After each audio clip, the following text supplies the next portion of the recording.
सालाबाद प्रमाणे सद्भावना वंदे मातरम मंडळातर्फे प्रजासत्ताक दिन निमित्त एकता उत्सव कार्यक्रम याही वर्षी साजरा करण्यात येणार असून या कार्यक्रमामध्ये नागरिकांनी एकजुटीसाठी प्रजासत्ताक दिन घराघरातून साजरा करावा, तसेच गावोगावी एकता संदेश पत्रके पाठवून व सोलापुरातून अनेक भागात जाऊन पत्रके वाटून करण्यात आल्याची माहिती सद्भावना सेवा दलाचे दिव्यकांत गांधी यांनी दिली।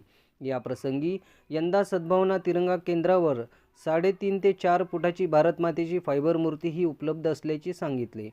प्रजासत्ताक दिनानिमित्त 26 जानेवारी ते 29 जानेवारीपर्यंत विविध कार्यक्रम आयोजित करण्यात आल्याचेही दिव्यकांत गांधी यांनी सांगितले। सुरुवातीला जेव्हा मी चालू केलं 1993 ला, त्यावेळेस लोकांना ही कल्पना तेवढी लगेच रुजली नव्हती। हळूहळू करता करता जसं तुम्हाला बघता बघा वाहनांमध्ये तिरंगा दिसतो, लोक बरंच मान देतात तिरंग्याला। हळूहळू इथं सुद्धा येणारी गर्दी वाढते। इथं येणारी गर्दी का बरं असते? देशभक्त। आपल्या सोलापूरची लोकसंख्या आहे भरपूर, पण देशभक्तांची संख्या खूप वाढली। हळूहळू लोकांना महत्व कळायला लागलं आणि माझ्या एकट्यामुळे नाही, अनेक प्रकार झाले। तर आता या 1993 पासून आतापर्यंत फार मोठा बदल झालाय लोकांच्या या देशभक्तीच्या माध्यमात। देशभक्तीचा जो विषय आहे तो लोकांनी उचलून धरलाय, अनेक लोकांनी उचलून धरलाय। आता हा जो एकता उत्सव कार्यक्रम आहे तो कशा पद्धतीने 3 दिवसाचं आयोजन केलंय? या एकता उत्सवामध्ये आम्ही प्रथम काय करतो, ही ऑल ओव्हर इंडियामध्ये पॅम्पलेट पाठवतो। जे मी पॅम्पलेट लिहिलेलं आहे ते ऑल ओव्हर इंडियामध्ये पाठवतो, हा पहिला प्रसंग असतो। त्यानंतर आपले 24 ते 26 हे केंद्र चालू होतं। त्यानंतर ही गोडी सर्वांना मिळावी तर या ठिकाणी जेवढे मोलकरीणबाई आहेत, ड्रायव्हर आहेत किंवा हॉकर आहेत किंवा वॉचमन आहेत, त्या सगळ्यांना इथं 27 तारखेला त्यांना इथं वाटण्याचं काम होतं। त्यानंतर भाजी मार्केट त्या ठिकाणी वाटण्याचं काम होतं आणि त्याच्यानंतर अनाथ मुलं जे असतात त्या शाळांमध्ये किंवा आश्रमशाळेमध्ये तिथं वाटायचं काम होतं। एकंदरीत कसं सगळ्यांना सम्मिलित करायचं।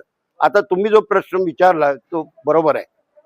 प्रश्न कसं झालेला आहे की मला मिठाई बनवायचं खूप अवघड झालंय, भयानक।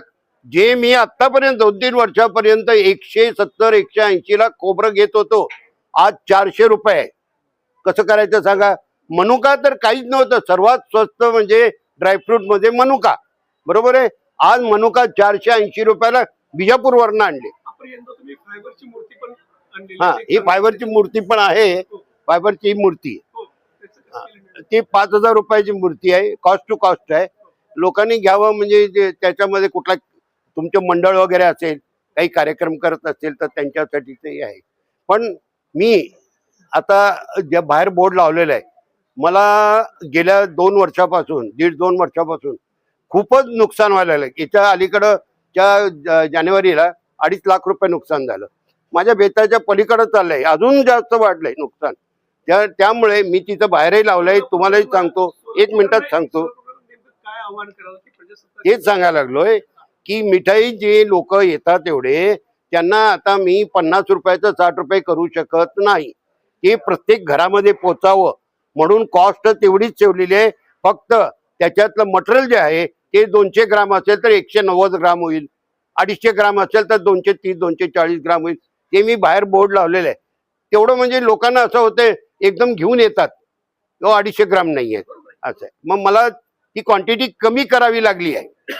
तेवढं सहकार्य करावं लोकांनी।